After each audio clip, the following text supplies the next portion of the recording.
Sir sir யார் நீங்க? Sir number 10 இதானே சார்? நீங்க கல்பனாவோட ஹஸ்பண்ட் தானே? தம்பி, என் ஒய்ஃப் தான் கல்பனா. ஐயோ சார், ரெண்டுமே ஒண்ணுதான் சார்.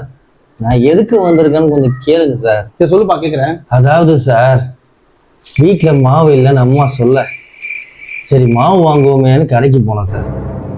100 அடி ரோடு, ஒரு அம்மா ஒன்வேல வந்து ஒரு ஏத்துச்சு பாருங்க. அங்கேயே மயக்க போட்டு விழுந்துட்டேன்.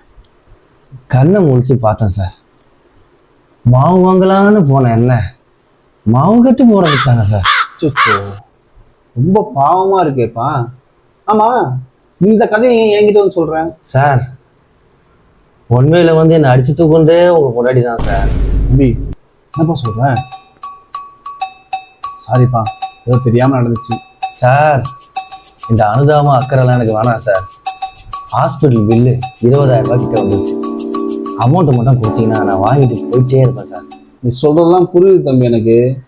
மேல் பார்வையே பார்த்து பேசுறியே, கொஞ்சம் கீழே பாருப்பா. கீழையா? சார், எங்க உங்க காலு? வீட்டுக்கு மளிகை சாமான் வாங்கணும், வாங்கன்னு கூப்பிட்டு போனான். பொருளை வாங்கி கையில வச்சுக்கிட்டேன். அவ தான் வண்டி ஓட்டினான். லெஃப்ட் எடுக்கணும், கை போடுங்கன்னா, கையில தான் பொருள் இருக்கு அப்படின்னு காலை நீட்டினேன்.